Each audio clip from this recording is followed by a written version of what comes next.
A série de história da tecnologia não vai falar sobre uma empresa nem um produto. É toda uma saga nesse mercado, que é a de download, legal ou não, de músicas pela internet. A gente vai relembrar, inclusive, aqueles programinhas que muita gente aí com certeza usou com conexão discada e pegando muito vírus. Não adianta esconder, eu sei que você usou. Antes de contar toda essa trajetória, eu vou pedir para você se inscrever no canal do Tecmundo se você não é um inscrito. Aproveita para dar um joinha, que senão depois a gente esquece. E toca no sininho para receber notificações cada vez que um vídeo novo for enviado. Beleza? Então vamos lá para a história da pirataria de músicas na internet.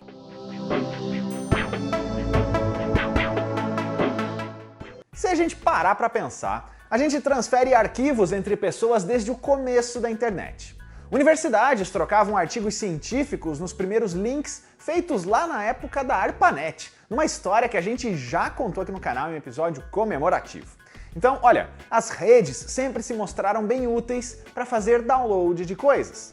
A pirataria também existe faz muito tempo, porque volta e meia alguém compartilhava um software ou então um jogo pago com os amigos, normalmente via disquete e só depois usando CDs.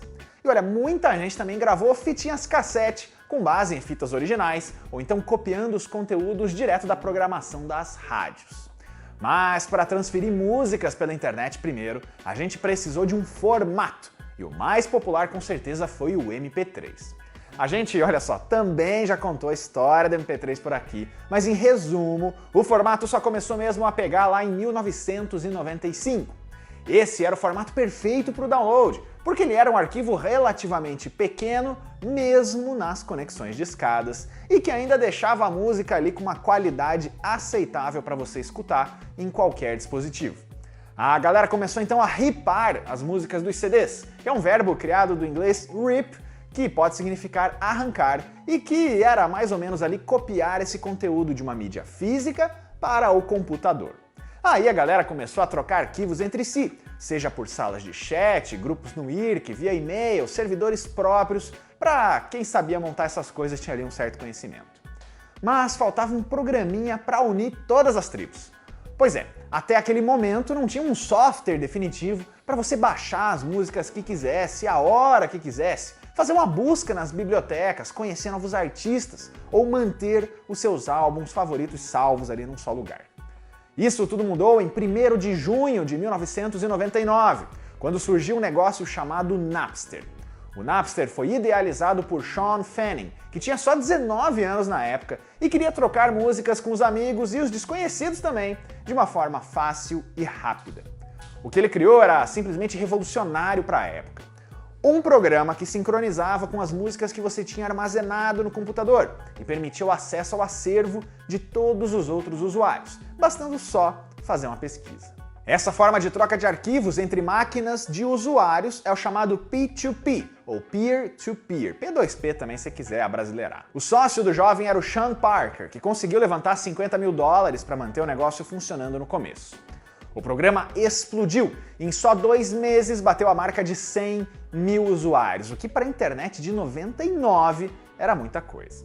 Tinha até a universidade que estava preocupada nos Estados Unidos, porque quase toda a banda do campus era usada para baixar músicas. Sites como mp3.com, que era um repositório de arquivos, também começaram a surgir. A indústria musical passou a odiar esses serviços, porque eles poderiam fazer despencar a venda de CDs, que naquela época estavam no auge. Além de reduzir a presença de fãs em shows e tudo mais. A gente sabe que hoje isso não tem nada a ver, mas naquele momento era tudo muito novo e nem os órgãos reguladores de direitos autorais sabiam exatamente o que fazer. Até vir o Metallica. Pois é, a banda descobriu que uma demo ainda não lançada de uma de suas músicas estava circulando ali pelo Napster e ficou furiosa. Ela entrou com um processo inédito no setor, que era um artista protegendo a sua propriedade de distribuição ilegal e acusando o programa de ser cúmplice desse roubo. O rapper Dr. Dre seguiu pelo mesmo caminho e aí as gravadoras também partiram para os tribunais, incluindo aí as gigantes Warner, Sony e Universal. Vale lembrar que as marcas ainda nem sabiam direito vender música pela internet, então perder elas de graça parecia ainda mais absurdo. A RIAA, Recording Industry Association of America, que é a instituição que cuida dos direitos das gravadoras nos Estados Unidos, foi o órgão que mais teve serviço para fazer nesse período. Em julho de 2001, o Napster tinha só 2 anos de vida e 26 milhões de usuários, vários deles que ouviram falar do programa depois que ele ganhou o noticiário por causa dos processos. Mas ele foi obrigado pela justiça a fechar as portas, porque perdeu absolutamente todos os casos. A marca Napster então mudou bastante de dono ao longo desses anos. Chegou a pertencer até a Best Buy, pois é, a loja Best Buy, e existe até hoje como um streaming legalizado, mas muito longe de qualquer concorrente. Depois do Napster, o Sean chegou a trabalhar em algumas empresas, incluindo a Rupture, que foi comprada depois pela EA. Mas ele sempre foi um cara muito reservado, muito tímido e, principalmente depois dos processos, preferiu ficar longe dos holofotes comandando ali algumas startups. Já o Sean Parker depois foi trabalhar no Facebook, não deu certo por lá e virou empreendedor. Ele foi interpretado por Justin Timberlake no filme A Rede Social. Se você quiser saber com detalhes toda a história por trás do Napster, a gente recomenda o documentário Downloaded, de 2013. E olha, é claro que o fim do Napster não ia significar absolutamente nada nessa briga de gravadoras e de artistas, porque foi aí que abriram as porteiras da pirataria. Uma quantidade enorme de programas muito parecidos entre eles surgiu ao longo dos anos seguintes, com essa proposta aí, igualzinha, né, de compartilhar músicas e até filmes para quem tinha paciência de ficar até dias esperando tudo baixar. Em maio de 2000 nasceu o LimeWire, aquele com a logo do limãozinho, que também estourou. Ele durou até 2010, quando também foi obrigado a fechar as portas por decisão judicial. Teve ainda o Kazaa de 2001, que pessoalmente era o que eu mais usei na minha infância.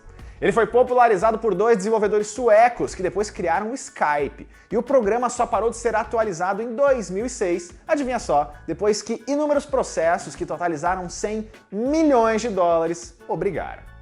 Outro problema era o alto número de malwares contidos nesse programa, ou de conteúdos adultos disfarçados. Ele, adivinha só, também tentou virar um streaming legalizado, mas não deu certo e não existe mais. E ó, vale lembrar também do Emule, aquele do burrinho, que foi lançado em 2002, funcionava por uma rede de compartilhamentos diferente e também durou vários anos. Ele tinha arquivos mais raros e até em caracteres de outros alfabetos, então muita gente preferia ele. Apesar de muitos malwares também, ele escapou da maioria dos processos e durou alguns anos mantido por fãs. Aqui no Brasil, todos eles e mais alguns viraram febre, e olha que a conexão rápida era rara. E para escutar tudo isso que você baixava, o player mais famoso com certeza era o bom e velho Winamp. Winamp.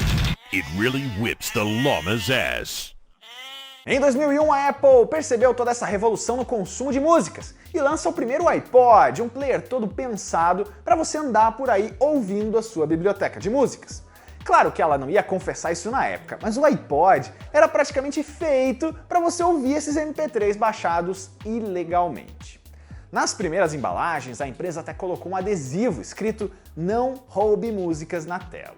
A empresa só entrou mesmo ali em toda a legalidade em abril de 2003, quando lançou a loja e plataforma online iTunes.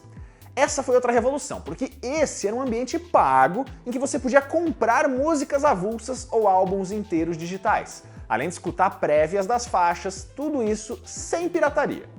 Como as faixas eram protegidas, não era fácil piratear elas e os conteúdos, as gravadoras, artistas, todo mundo adorou. O Dr. Dre, aquele do processo contra o Napster, até participou de uma videochamada com Steve Jobs e parabenizou a empresa. Segundo o próprio Jobs, muita gente só pirateava coisas porque não existia uma alternativa legal para elas e que agora, como tinha ali uma interface fácil, um bom acervo, elas iriam parar. Se deu certo? Bom, em um ano, a maçã fez 70 milhões de dólares vendendo músicas a 99 centavos de dólar cada. A plataforma continuou funcionando por muitos anos e só foi substituída quando a indústria inteira mudou, mas daqui a pouco a gente chega na era do streaming. Com os programas sendo fechados ou cheios de perigos, a internet então se voltou para outra tecnologia que surgiu com outros propósitos, mas se mostrou perfeita para piratear músicas: o torrent. Ele ainda vai ser um episódio separado aqui da nossa série, mas em resumo, a troca de arquivos no protocolo BitTorrent é feita entre usuários de uma mesma rede, mas com um servidor central, que é o tracker, que agiliza essa troca de dados. Os usuários que baixaram e que mantêm o arquivo agem como os semeadores para acelerar a transferência de outras pessoas da comunidade. Os clientes de BitTorrent é que são os gerenciadores desses downloads. Em 2003 nasce o The Pirate Bay, talvez o mais famoso site de compartilhamento de arquivos desse tipo. O empreendimento nasceu originalmente na Suécia, mas os servidores do site têm que constantemente mudar de lugar por causa dos processos e apreensões. Os 3 fundadores já pegaram até tempo de prisão por infringir direitos autorais, e o site volta e meia é tirado do ar, precisa estar em outro domínio, mas ele se tornou o grande símbolo dessa nova geração do movimento anti-copyright. Eles também já foram tema de um documentário, o Roube Este Filme, de 2006. Usuários também eram processados volta e meia por baixarem músicas ilegalmente, e vários países foram aumentando o cerco, até contra quem só queria o MP3 na faixa. Em 30 de março de 2006, sai um certo serviço chamado Groove Shark, que compartilhava músicas num formato um pouquinho diferente. Aqui você não baixa nada, mas ouve o que você e o que outras pessoas colocaram no servidor, usando o player online embutido. Essa é a premissa do streaming, em que você depende ali da conexão e não pode ser o dono dos arquivos.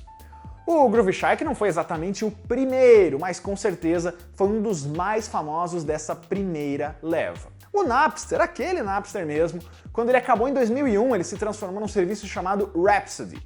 Esse sim é o pioneiro do streaming legalizado, mas naquela época eram pouquíssimas as pessoas que se sujeitariam a pagar por músicas online. E menos ainda pelos preços, que ainda eram pouco convidativos na época.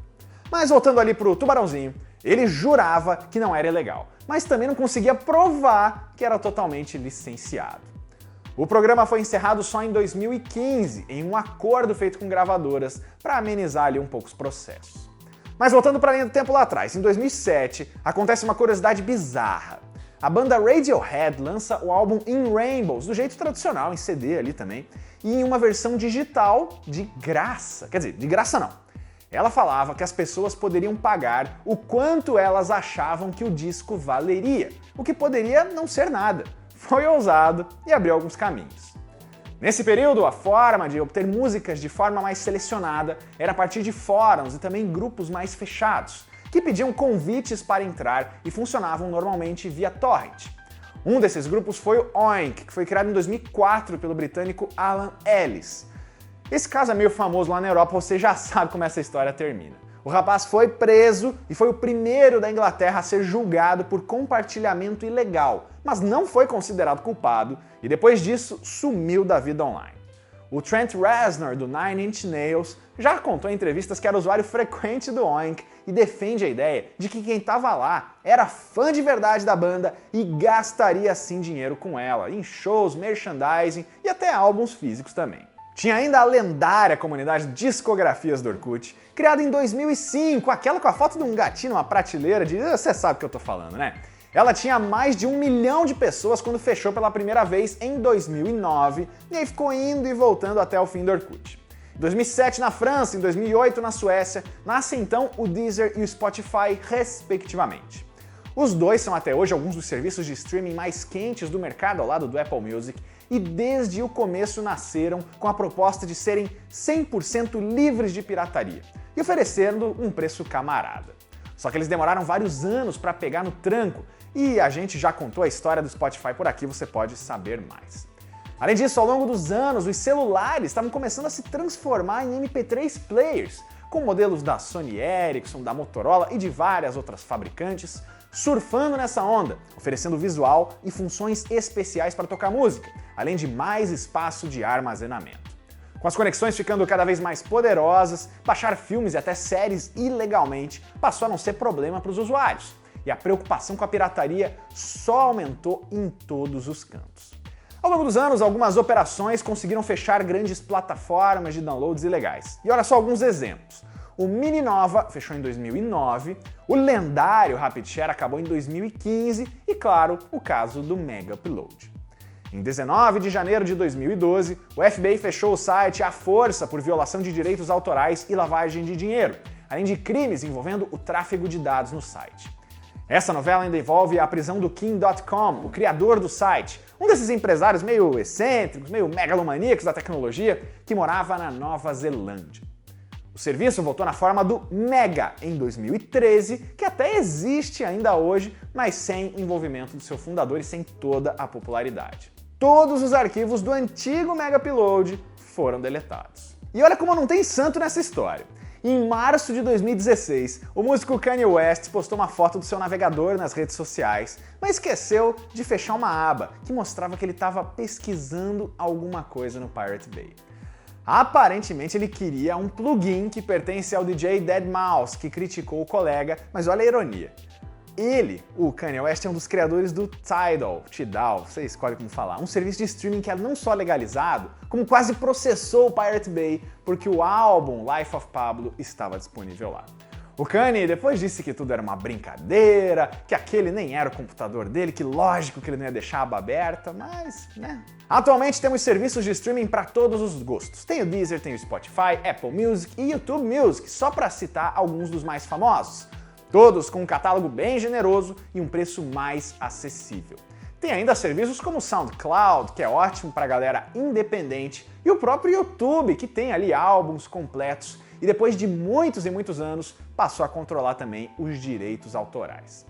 A pirataria, então, dá para dizer que deu uma diminuída, com um controle muito rígido e também com o próprio público entrando na legalidade. E tem gente que defende que essa época ali, de décadas atrás, mais sem lei, era sim problemática, só que também trouxe alguns pontos positivos. Primeiro, ela ajudou a preservar muitos arquivos mais raros, desde registros de shows até demos que nem os artistas podiam ter e muito mais. Além disso, a internet fez as gravadoras se mexerem, passarem a sair do piloto automático nos lançamentos e finalmente se importar mais com o público, meio o que o Uber fez com o resto do transporte. E essa é a história da pirataria de músicas na internet, uma prática que ainda está bem consolidada, mas que não está mais no auge e deixa muitas e muitas histórias. Se você tiver uma sugestão de uma empresa, de um produto, de um serviço, de uma época, de um episódio da história da tecnologia, deixe seu comentário aqui embaixo que a gente lê, a gente atende às sugestões. Eu vou pedir de novo para você se inscrever no canal do Tecmundo se não for um inscrito. Deixa o seu joinha no vídeo, toca no sininho para receber as notificações e confere o playlist do História da Tecnologia, porque todas as trajetórias que a gente já contou por aqui estão disponíveis ali. Até a próxima!